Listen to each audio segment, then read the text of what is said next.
بلکہ اس کے مضمون کا سورہ فیل کے مضمون سے اتنا گہرا تعلق ہے کہ غالباً اس کا نزول اس کے متصل بعد ہی ہوا ہوگا. یعنی دونوں صورتوں کے درمیان اس مناسبت کی بنا پر سلف میں سے بعض بزرگ اس بات کے بھی قائل ہوئے ہیں کہ یہ دونوں دراصل ایک ہی صورت ہے. اس خیال کو تقویت ان روایت کی بنا پر ملی ہے کہ حضرت ابن ابی قاب کے مصحف میں قرآن میں یہ دونوں ایک ساتھ لکھی ہوئی ملی ہے اور درمیان میں بسم اللہ مرقوم نہ تھی. لیکن یہ رائے اس وجہ سے قابل قبول نہیں ہے کہ صحابہ اکرام رضوان اللہ اجمعین کی عظیم تعداد کے تعاون سے جب سیدنا عثمان رضی اللہ عنہ نے قرآن مجید کے جو نسخے سرکاری طور پر لکھوا کر بلاد اسلام کے براکت بھجوائے تھے، ان میں دونوں کے درمیان بسم اللہ درج تھی، اور اس وقت سے آج تک تمام دنیا کے مصاحف میں یہ الگ الگ صورتوں کی حیثیت لکھی جاتی ہیں اور پڑھی جاتی ہیں. دونوں صورتوں کا انداز بیان دوسرے سے اس قدر مختلف ہے کہ یہ اعلانیہ دو الگ صورتیں نظر آتی ہیں. تو یہ اس کا شان نزول ہے جو آپ نے سوال کیا ابھی. سر تاریخی پس منظر پہ بھی کچھ روشنی ڈال دیں. ہاں، میں آج اس میں تھوڑا سا آپ سے وقت لوں گا تاریخی پس منظر میں، کیونکہ میں سچی بات یہ ہے کہ میں جب اس کو تاریخی پس منظر کو دیکھ رہا تھا تو بہت سی تاریخی شواہد میرے سامنے نظر آئے میرے سامنے. میں چاہتا ہوں کہ آپ کے توسط سے آپ کے ناظرین تک جو ہے نا یہ چیز پہنچائی جائے. دراصل اس سورہ کو ٹھیک ٹھیک سمجھنے کے لیے بھائی ضروری ہے کہ اس تاریخی پس منظر کو نگاہ میں رکھا جائے جس سے اس کے مضمون اور سورہ فیل کے مضمون کا گہرا تعلق ہے. قریش کا قبیلہ نبی کریم صلی اللہ علیہ وسلم کے جد اعلیٰ قصیب انقلاب کے زمانے تک حجاز میں منتشر تھا. سب سے پہلے قصی نے اس کو مکے میں جمع کیا اور بیت اللہ کی تولیت تو اس قبیلے کے ہاتھ میں آ گئی، یعنی بیت اللہ کی جو نظام تھا اس کا سنبھالنا وہ ان کے ہاتھ میں آ گیا. اسی بنا پر قصی کو مجمع یعنی جمع کرنے والا کا لقب دیا گیا. اس شخص نے اپنے اعلیٰ درجے کے تدبر سے مکہ میں ایک شہری ریاست کی بنیاد رکھی اور جملہ طراف عرب سے آنے والے حاجیوں کی خدمت کا بہترین انتظام کیا، جس کی بدولت رفتہ رفتہ عرب کے تمام قبائل اور تمام علاقوں میں قریش کا اثر و رسوخ قائم ہوتا چلا گیا. کثیر انقلاب کے بعد اس کے بیٹوں عبد مناف اور عبدالدار کے درمیان مکہ کی ریاست کے مناسب تقسیم ہو گئے، مگر دونوں میں سے عبد المناف کو اپنے باپ ہی کے زمانے میں زیادہ ناموری حاصل ہو چکی تھی اور عرب میں اس کا شرف تسلیم کیا جانے لگا تھا. پھر عبد المناف کے 4 بیٹے تھے، ہاشم، عبد الشمس، مطلب اور نوفل. ان میں سے ہاشم عبد المطلب کے والد اور رسول اللہ صلی اللہ علیہ وسلم کے پردادا کو سب سے پہلے یہ خیال پیدا ہوا کہ اس بین الاقوامی تجارت میں حصہ لیا جائے. یہ جو انٹرنیشنل مارکیٹ ہے، انٹرنیشنل بزنس چل رہا ہے، اس میں بھی کوئی حصہ لیا جائے جو عرب کے راستے بلاد مشرق اور شام مصر کے درمیان ہوتی تھی، اور ساتھ ساتھ اہل کی ضروریات کا سامان بھی خرید کر لایا جائے تاکہ راستے کے وائل اس سے مال خریدیں اور مکے کی منڈی میں اندرون ملک کے تجار تجارتی خریداری کے لیے آنے لگے. یہ وہ زمانہ تھا جب ایران کی ساسانی حکومت اس بین الاقوامی تجارت میں اپنا تسلط قائم کر چکی تھی جو شمالی علاقوں اور خلیج فارس کے راستوں میں سے رومی سلطنت اور بلاد مشرق کے درمیان ہوتی تھی. اب میں آپ کو اس لیے یہ بتا رہا ہوں کہ آج بھی زمانہ دیکھیں ویسے چل رہا ہے کہ کئی طاقتیں، اب 2 طاقتیں تو خیر بڑی ہمارے سامنے ہیں، 3 طاقتیں بن چکی ہیں. ایک امریکہ ہے، روس ہے، چین ہے. انہوں نے بھی اپنے اپنے علاقے تجار کو تقسیم کر رکھے ہیں. یہ ایسا ہی دیکھ لیجیے، وہ بھی اس زمانے میں بھی ایسا ہی تھا، یہ بڑی طاقتیں تھیں. اس لیے جنوبی عرب سے بحر احمر کے ساحل کے ساتھ ساتھ جو تجارتی راستہ شام اور مصر کی طرف جاتا تھا اس کا کاروبار بہت چمک اٹھا تھا. دوسرے عربی قافلوں کی بنسبت قریش کو یہ سہولت حاصل تھی کہ راستے کے تمام قبائل بیت اللہ کے خدام ہونے کی حیثیت سے ان کا احترام کرتے تھے.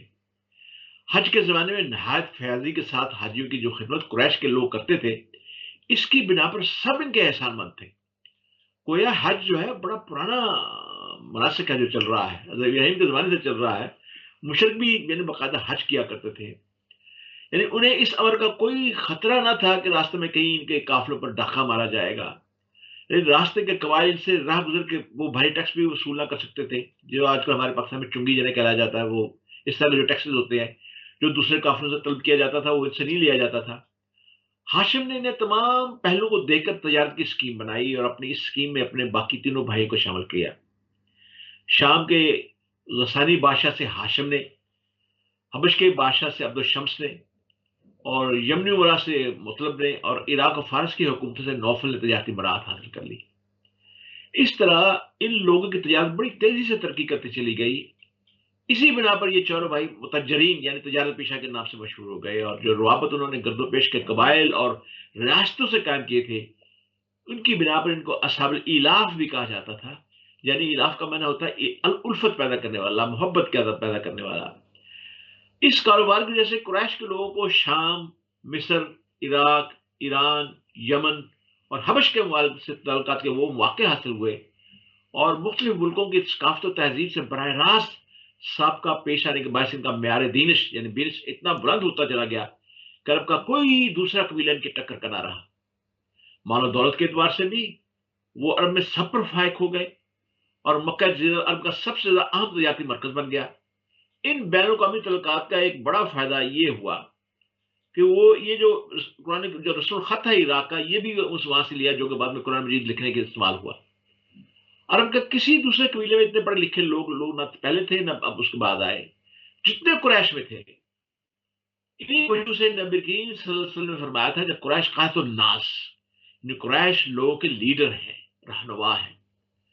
حضرت علی رضی اللہ عنہ کی روایت بیٹھی میں ہے کہ حضور کریم صلی اللہ علیہ وسلم نے فرمایا کہ پہلے عرب کی سرداری قبیلہ حمیر والوں کو حاصل تھی، پھر اللہ تعالیٰ نے وہ ان سے سلب کر کے قریش کو دے دی۔ قریش اسی طرح ترقی کرتے چلے جا رہے تھے کہ مکہ پر ابراہ کی چڑھائی ہو گئی، او واہ واہ واقعہ پیش آ گیا، اور انشاءاللہ اگلے ہفتے اسی کا ہی ہم ذکر کریں گے سورہ فیل کا۔ اگر اس وقت ابراہ اس شہر مقدس کو فتح کرنے اور کعبے کو ڈھا دینے میں کامیاب ہو جاتا، ذرا سوچئے تو عرب میں قریشی کی نہیں خود کعبہ کی دھاک بھی ختم ہو جاتی۔ زمانہ جاہلیت کے عرب کا یہ عقیدہ متزلزل ہو جاتا کہ یہ گھر واقعی بیت اللہ ہے۔ پھر قریش کو اس گھر کے خادم ہونے کی حیثیت سے جو احترام پورے ملک میں حاصل تھا وہ یکلخت ختم ہو جاتا۔ یعنی مکہ تک حبشیوں کی پیش قدمی کے بعد رومی سلطنت آگے بڑھ کر شام اور مکہ کے درمیان کا تجارتی راستہ بھی اپنے قبضے میں لے لیتی، اور قریش اس سے زیادہ خستہ حالی میں مبتلا ہو جاتے ہیں جس میں قصیب انقلاب سے پہلے مبتلا تھے۔ آپ کو یاد ہوگا جب اللہ تعالیٰ نے اپنی قدرت کا یہ کرشمہ دکھایا کہ پرندوں کے جھنڈ کے جنگ لشکروں نے سنگریزی کر کے ابراہ کی لائی ہوئی 60,000 حبشی فوج کو تباہ و برباد کر دیا، اور مکہ سے یمن تک سارے راستے میں جگہ جگہ اس تباہ شدہ فوج کے آدمی گر گر کر مرتے چلے گئے، تو کعبہ کے بیت اللہ ہونے پر تمام اہل عرب کا ایمان پکا ہو گیا اور پہلے سے بدرجہ کئی زیادہ مضبوط ہو گیا، اور اس کے ساتھ قریش کی دھاک بھی ملک بھر میں پہلے سے زیادہ قائم ہو گئی۔ اب عربوں کو یقین ہو گیا کہ ان لوگوں پر اللہ کا فضل خاص ہے، وہ بلا خطر عرب کے ہر حصے میں جاتے اور اپنے تجارتی قافلے لے کر ہر علاقے سے گزرتے، کسی کو یہ ضرورت نہ تھی کہ ان کو چھیڑتا، انہیں چھیڑنا تو درکنار ان کے امان میں کوئی غیر قریش بھی ہوتا تو اس سے بھی کوئی تعرض نہ کیا جاتا تھا۔ اب مقصود کلام نبی صلی اللہ علیہ وسلم کی بعثت کے زمانے میں یہ حالات چونکہ یہ سبھی کو معلوم تھے، اس لیے ان کے ذکر کی حاجت نہ تھی۔ یہی وجہ ہے کہ اس سورہ کے 4 مختصر فکروں پر سے صرف اتنی بات کہنے پر اکتفا کیا گیا ہے کہ جب تم خود اس گھر یعنی خانہ کعبہ کے بتوں کا نہیں بلکہ اللہ کے گھر مانتے ہو، اور جب تمہیں اچھی طرح معلوم ہے کہ وہ اللہ ہی ہے جس نے تمہیں اس گھر کے طفیل کی امن عطا کیا، تمہاری تجارتوں کو فروغ بخشا، تمہیں فاقہ کشی زندگی سے بچا کر یہ خوشحالی نصیب فرمائی، تو تمہیں اس کی عبادت کرنی چاہیے۔ یعنی گویا ان کو یہ بتایا جا رہا ہے کہ تم سب کچھ کرنے کے بعد تمہیں اللہ کا شکر گزار رہنا چاہیے کہ جس اللہ تعالیٰ نے تمہارے سامنے یہ معجزے ہوئے اور اللہ تعالیٰ نے ابراہ کی اتنی بڑی فوج سے آپ کو بچایا۔ تو یہ ہے اس کا تاریخی پس منظر جو میں نے آپ کے سامنے عرض کیا ہے۔ ڈاکٹر صاحب اب میرا خیال اب اس سورے کے ترجمے اور تفسیر طرف چلتے ہیں۔ جی بے شک، یہ ہے جی سورہ شروع ہوتی ہے کہ لِإِلَافِ قُرَيْشٍ إِيلَافِهِمْ رِحْلَةَ الشِّتَاءِ وَالصَّيْفِ فَلْيَعْبُدُوا رَبَّ هَذَا الْبَيْتِ۔ یہ میں نے 3 آیات اس لیے پڑھی ہیں کہ یہ تینوں سے جڑی ہوئی ہیں، اور تینوں کا ترجمہ آپ کروں گا، الگ الگ کروں تو شاید پھر سمجھ نہ آئے، اس لیے میں نے 3 آیات پہلے ان کو چنا ہے۔ یعنی پہلی ہے لِإِلَافِ قُرَيْشٍ، چونکہ قریش مانوس ہو گئے، یعنی کس سے؟ جھاڑے اور گرمی کے سفروں سے مانوس ہو گئے، کیونکہ مکہ میں بڑی گرمی تھی اور سردی ان کے لیے ایک بڑا الگ سے موسم تھا۔ لہذا اللہ فرما رہے ہیں کہ تم ان دونوں موسموں سے آپ کو مانوس کر دیا گیا، لہذا ان کو چاہیے اس گھر کے رب کی عبادت کریں۔ یعنی اس کا خلاصہ یہ ہے کہ اللہ تعالیٰ کی نعمتیں تو بے شمار ہیں، ان میں سے ایک ظاہری نعمت یہ ہے کہ اس نے قریش کو ہر سال میں 2 سفروں کی طرف رغبت دلائی، اور ان کی محبت جیسے میں نے بتایا کہ یہ تجارت کرتے تھے اور سفر کرتے تھے، ان کی محبت کے دل میں ڈالی، چنانچہ قریش تجارت کے لیے سردی کے موسم میں یمن کا اور گرمی کے موسم میں شام کا سفر کرتے تھے۔ جس طرح آپ کو یاد ہے کہ آج بھی مکہ میں جب بہت گرمی ہوتی ہے تو لوگ طائف کی طرف چلے جاتے ہیں کہ طائف ذرا پہاڑی ٹھنڈا علاقہ ہے۔ ہمارے یہاں پاکستان میں اگر گرمی زیادہ ہو تو پہاڑی علاقے کی طرف، شمالی علاقوں کی طرف رخ کرتے ہیں، اور اس طرح یعنی دو، یعنی گرمیوں اور سردیوں کا موسم کا انہیں مانوس کیا گیا، یمن کا اور شام کا۔ سردی جب گرمی کا موسم میں شام کا سفر کرتے تھے، اور سردی کے موسم میں یمن کا سفر کرتے تھے، اور ہر جگہ کے لوگ انہیں اہل حرم کہتے تھے اور عزت و حرمت کرتے تھے۔ یہ امن کے ساتھ تجارتیں کرتے، ان تجارتوں سے فائدے اٹھاتے، اور مکہ مکرمہ جہاں نہ کھیتی ہے نہ معاش کے اسباب ہے، اب ہوتا غیر ذی زرع جگہ ہے وہ، وہاں رہائش رکھنے کے لیے مسلسل سرمایہ پہنچایا جاتا، ان پر اللہ تعالیٰ کی یہ نعمت ظاہر ہے، اور یہ لوگ اس سے فائدہ اٹھاتے ہیں۔ تو انہیں چاہیے کہ وہ اس نعمت، اللہ کہتا ہے تو وہ چاہیے کہ اس نعمت کا شکر ادا کرتے ہوئے کعبہ معظمہ کے رب کی عبادت کرے، جس نے انہیں ان سفروں کے ذریعے بھوک کی اس حالت میں سے کھانا دیا، جس میں ان سفروں سے پہلے اپنے وطن میں کھیتی نہ ہونے کے باعث مبتلا تھے، اور انہیں حرم شریف کے سبب اور مکہ ہونے والے کی وجہ سے خوف سے من بخشا کہ کوئی ان کے ساتھ مزاحمت نہیں کرتا، حالانکہ ان کے اطراف اور قرب و جوار میں قتل و غارت گھری ہوتی رہتی تھی، اور قافلے لٹتے رہے اور مسافر مارے جاتے تھے۔ بعض مفسرین نے فرمایا کہ خوف سے یہ بات سمجھنے والی ہے کہ خوف سے امن بخشنے سے مراد یہ بھی ہے کہ انہیں جزام کے مرض سے امن دیا گیا، یعنی یہ امن مکہ میں جو رہے گا اسے جزام نہیں ہوگا، اسے کوڑ کا مرض نہیں ہوگا۔ اور بعض مفسرین نے فرمایا کہ اس سے مراد یہ ہے کہ تاجدار رسالت صلی اللہ علیہ وسلم کی برکت سے انہیں اس عظیم خوف سے امان عطا فرمائی گئی۔ اب میں اگلی دو آیت کی طرف آتا ہوں۔ ایک آیت، الذی اطعمہم من جوع وآمنہم من خوف، یعنی جس نے انہیں بھوک سے بچا کر کھانے کو دیا اور خوف سے بچا کر امن عطا کیا، یہ تو اس کا ترجمہ ہے۔ اب بھوک کی حالت میں کھانا دیے جانے اور خوف کی حالت میں امن دیے جانے کا ذکر ہے۔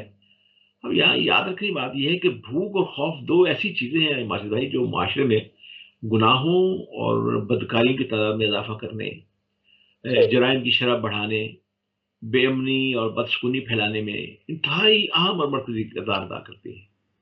جبکہ بھوک کا ختم ہونا اور خوف کا دور ہو جانا معاشرے میں پاکیزہ ماحول، امن و امان کی فضا قائم کرنے میں بڑے معاون ہے۔ اچھا، اسے دوسرے انداز میں یوں سمجھ لیجئے کہ جہاں لوگوں کو سہولیات دی جاتی ہیں اور ان کی ضروریات زندگی پورا کرنے کے خاطر خواہ انتظامات ہوتے ہیں، وہاں گناہوں اور بدکاریوں کی شرح کم ہوگی، اور جہاں امن و امان قائم ہے وہاں جرائم کی تعداد نہ ہونے کے برابر ہوگی، اور لوگ پرسکون زندگی بسر کریں گے۔ اگر موجودہ دور میں عالمی سطح پر لوگوں کے حالات کا جائزہ لیا جائے تو یہ چیز واضح ہوگی کہ ان میں زنا، چوری، ڈاکے، لوٹ مار، چھینا جھپٹی، قتل و غارت، بے امنی، بدسکونی، بے چینی، ان کے علاوہ طرح طرح کے جرائم اور گناہوں کے خوفوں کے عام ہونے کا بنیادی سبب بھوک ختم کرنے کے قابل قدر ذرائع کا نہ ہونا، زندگی گزارنے کے لیے بنیادی سہولیات سے محروم ہونا، اور امن و امان قائم کرنے کے لیے ضروری انتظامات کا نہ ہونا ہے۔ اور دین اسلام کے احکامات اور تعلیمات پر نظر کی جائے تو یہ حقیقت روشن دن سے زیادہ صاف نظر آئے گی۔ لوگوں کی بھوک کو ختم کرنا، انہیں سہولیات فراہم کرنا، پاکیزہ معاشرے کا قیام اور امن قائم کرنا اسلام کی بنیادی ترجیحات اور خصوصیات میں سے ہے۔ جیسے دین اسلام میں مالدار مسلمانوں پر زکوٰۃ فرض کی گئی اور بعض اعمال پر صدقات دینے کا حکم دیا گیا، اور ان کا حقدار ان لوگوں کو ٹھہرایا گیا جو انتہائی ضرورت مند ہیں اور فقیری اور مسکینی کی حالت میں زندگی گزار رہے ہیں، تاکہ ان کی ضرورت پوری ہونے اور فقر و مسکینی دور ہونے کا باقاعدہ انتظام ہو۔ یعنی اگر ماہر بھائی، اگر آج بھی لوگ دین اسلام کے حکام پر صحیح ہونے طریقے سے عمل کرنا شروع کر دیں اور اس کی تعلیمات کو اپنے اوپر نافذ کر لیں تو یہ دنیا کا امن پھر دوبارہ واپس آ سکتا ہے، اور پرامن معاشرے میں لوگ جو اپنی زندگی بسر کرنے لگ جائیں گے۔ اللہ تعالیٰ کے فضل سے آخرت میں چین، سکون، راحتوں، نعمتوں اور آسائشوں میں ہمیشہ کے لیے زندگی گزاریں گے۔ اللہ تعالیٰ ہمیں دین اسلام کے حکام اور اس کی تعلیمات پر صحیح طریقے سے عمل کرنے کی توفیق عطا فرمائے، آمین۔ اب جس مذہب کا نام ہی اسلام ہے، سلامتی ہے، آپ اس سے اندازہ کر لیں کہ پھر اگر آدمی اس پہ عمل کرے، میں نے آپ کے سامنے سورہ قریش میں یہ بھی ثابت ہوتا ہے، ملتا ہے کہ جہاں اس زمانے میں یعنی خانہ کعبہ کے گرد و جوار میں، قرب و جوار میں مطلب بڑی بڑی لڑائیاں ہوتی تھیں، قافلے لوٹے جاتے تھے، قتل و غارت ہوتی تھی، معمولی بات پہ صدیاں جھگڑے چلتے رہتے تھے، قبائلی جو ان کے رسوم و رواج تھے مشرکانہ بھی تھے اور ظالمانہ بھی تھے۔ وہاں پہ آپ دیکھیں کہ اسلام کا آنا، اس نے کس طرح امن، چین، راحت پیدا کر دی۔ آپ یہ دیکھیں کہ وہاں جس طرح پچھلی صورت میں بتایا گیا تھا کہ یتیم کا مال کھا رہا تھا ابو جہل، تو رسول اللہ گئے اور لے کے دیا۔ یعنی وہاں یتیموں کا مال کھا لیا جاتا تھا، وہاں پہ پاکیزگی نام کی نہیں تھی. بہت سے اور سے ایسے عیوب تھے جو کہ سر عام جن کو بلکہ عیب سمجھا نہیں جاتا تھا. بلکہ میں ایک دفعہ ایک تفسیر پڑھ رہا تھا جس میں یہ بھی تھا کہ لوگ بعض بعض اوقات بعض تہواروں میں لوگ خانہ کعبہ میں ننگے ہو کے طواف کرتے تھے، اور اس کی دلیل یہ دیتے تھے کیونکہ انسان اسی صورت ننگا ہی دنیا میں آیا ہے، اس لیے اسی حالت میں اللہ کے گھر میں آنا چاہیے. پھر شرک کا یہ عالم تھا کہ جب قربانی کا گوشت ہوتا تھا اور خون جو تھا دیواروں پہ لگا دیا جاتا تھا اور گوشت جو جا کے لٹکا دیا جاتا تھا. یعنی یہ تمام جتنے بھی شرک کے اعمال تھے ان کو اسلام نے کس طرح ختم کیا، پاکیزگی، طہارت سکھائی، لوگوں کی زندگی میں امن آیا، سکون آیا، لوگوں کے خاندانی نظام میں امن سکون آیا. یہ ہے اس کی راحت اور اس کی اسلام کی وجہ سے جو لوگوں کی زندگی میں سکون آیا. اب مسئلہ یہ ہے کہ آخر میں جس میں سم اپ کرنے لگا ہوں، اب یہ دیکھیے کہ ہم نے جب اس ملک کو بنایا تھا، جب پاکستان جب بنا، تقسیم ہند ہوئی جب، تو اس سے آپ کو یاد ہوگا یہ نعرہ بڑا مقبول ہوا کہ پاکستان کا مطلب کیا، لا الہ الا اللہ. یعنی لوگوں نے یہ کہا تھا، اللہ سے وعدہ کیا تھا کہ اللہ ہمیں کوئی ایسا خطہ عرضی عطا فرما جس میں ہم کلمے کو نافذ کریں، جہاں ہم قرآن کو نافذ کریں. وہی خلافت کا دور آئے، وہی اسلام کا دور آئے، اور وہی لا الہ الا اللہ کا دور ہو. ہم نے اللہ سے یہ وعدہ کیا تھا. اور آج کبھی ہم سوچیں کہ اگر ہم کسی ایک آدمی سے وعدہ کریں، پھر وعدہ کریں توڑ دیں، پھر وعدہ کریں پورا نہ کریں، پھر وعدہ کریں اس کی افا نہ کریں، تو آدمی ہمارے بارے میں کیا رائے رکھے گا؟ ہم پہ تو یقین نہیں کرے گا. ہم یعنی ہر روز نماز کے اندر 37 مرتبہ کم از کم اللہ سے وعدہ کرتے ہیں کہ ایاک نعبد و ایاک نستعین، اے اللہ ہم صرف تیری عبادت کرتے ہیں اور تجھی سے مدد چاہتے ہیں. لیکن جو ہی ہم سلام پھیرتے ہیں تو ہم امداد کے لیے کبھی IMF کے سامنے ہاتھ پھیلا کے بیٹھے ہوتے ہیں، کبھی ورلڈ بینک کے سامنے ہاتھ پھیلا کے بیٹھے ہوتے ہیں، کبھی دنیا کے اور چیزوں سے مدد مانگ رہے ہوتے ہیں. تو یہ تو اللہ کی نفی ہو گئی. یعنی گویا ہم نے اللہ سے جو اوفو بالعہد کیا تھا، آپ دیکھیں کس کھلے طریقے سے ہم اس کی عہد چکنی کر رہے ہیں. پھر ہم اللہ سے یہ شکایت کیوں کریں پھر کہ ہماری دعائیں کیوں قبول نہیں ہوتی، ہم پہ یہ زوال کیوں آتے ہیں، یہ زلزلے کیوں آتے ہیں، یہ مصیبتیں کیوں آتی ہیں. مطلب یہ ساری باتیں ہمیں اس بات پہ غور کرنا چاہیے کہ ہم نے جب سے اللہ کے در کو چھوڑا ہے، اللہ نے ہمیں چھوڑ دیا. یہ بات تلخ ہے لیکن سچ ہے. آج بھی اگر ہم اللہ کے دامن کو مضبوطی سے پکڑ لیں، اور اللہ کا دامن کیا ہے؟ یہ قرآن ہمارے سامنے ہے. قرآن کو مضبوطی سے پکڑ لیں ہم، قرآن میں جو لکھا ہے اس پہ عمل کریں، اپنی زندگی کے عمل سے نافذ و عمل کریں، اپنے ملک میں سے نافذ و عمل کریں، اپنے کاروبار میں ہر جگہ سے نافذ و عمل کریں، تو کوئی ایسی وجہ نہیں ہے کہ مسلمان ان آج کو جن مصیبتوں سے دو چار ہیں، جو مصائب ان کے اوپر طاری ہیں، اس سے بچنا چاہیں. ڈاکٹر صاحب، اس پروگرام کو شروع کرنے کا مقصد ہی یہ تھا کہ لوگ، جیسے آپ نے کہا کہ ہم کم از کم 37 بار تو کہتے ہی ہیں کہ ایاک نعبد و ایاک نستعین، مگر ہم روانی میں کہتے چلے آتے ہیں، ہمیں اس کا مطلب پتہ نہیں ہوتا کہ ہم کیا کہہ رہے ہیں. اگر اس کو سمجھ کے پڑھا جائے تو واقعی دل میں کچھ درد پیدا ہوگا. ٹائم کی بہت کمی ہے ہمارے پاس. میں آپ سے میرے پاس کچھ سوالات تھے مگر آج میرا خیال وہ نہ کر سکوں. میں ایک چھوٹی سی ایک بات کہ اگر جن لوگوں کو اللہ سبحانہ تعالیٰ نے عطا فرمایا ہے، اگر وہی زکوٰۃ اور صدقے کے زمرے میں اگر کچھ دینا شروع کر دیں لوگوں کو، تو کافی حد تک، جیسے آپ نے کہا، یہ جو مشکلات لوگوں میں پڑی ہوئی ہیں وہ دور ہو سکتی ہیں. تو صدقہ صرف اتنا مجھے بتا دیں آج کہ والدین، رشتہ دار، مسکین، پڑوسی اور بہت سارے یہ جو لائن لگی ہوئی ہے جس کا قرآن میں ذکر ہے، اس کے متعلق کچھ بتا دیں گے کس کو دینا پہلا ہے فرض ہے؟ دیکھیے، سب سے پہلی بات تو یہ ہے کہ آپ کے پاس اتنا مال ہی جمع نہ ہو. اگر مال اللہ تعالیٰ نے آپ پہ فضل کیا ہے، رزق حلال جمع ہوا ہے، تو سب سے بہترین طریقہ تو یہ ہے کہ ہم اپنے گرد و پیش میں سب سے پہلے تو اپنے اہل و عیال کے اندر دیکھیں کہ ان میں سے کون اس معاملے کا حقدار ہے، جو زیادہ حقدار ہے. اور میں پچھلی پروگرام میں یہی کہا تھا کہ بہترین طریقہ یہ ہے کہ اپنے عزیزوں کا،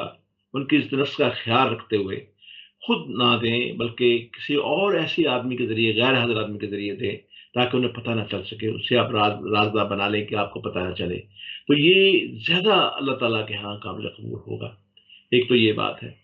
دوسرا بات یہ ہے کہ اگر آپ سمجھتے ہیں کہ آپ کا بہن بھائی جتنے یہ اس وقت موجود ہیں یا اس وقت انہیں محتاج ہیں، اس وقت انہیں ضرورت ہے اس پیسوں کی، تو اب بتائیے کہ اب آپ سے زیادہ ان کا دکھ کس کو ہوگا؟ آپ سب سے زیادہ حقدار تو وہ ہے، پھر آپ کے پڑوسی ہیں، آپ کے مطلب وہ آپ کے پھر سب سے بڑی بات یہ ہے کہ اگر آپ کے پاس کچھ نہیں ہے تو آپ انہیں دیکھ کے مسکرائیں، صدقہ مسکرانا بھی ایک صدقہ ہے، اور آپ ان کے لیے دعا کریں، ان کی یعنی اگر آپ سمجھتے ہیں کہ آپ کے پاس کچھ نہیں ہے ان کو دینے کو، ان کی مدد کرنے کچھ نہیں ہے، تو کم اللہ کے سامنے دعا کریں ہاتھ اٹھا کے ان کی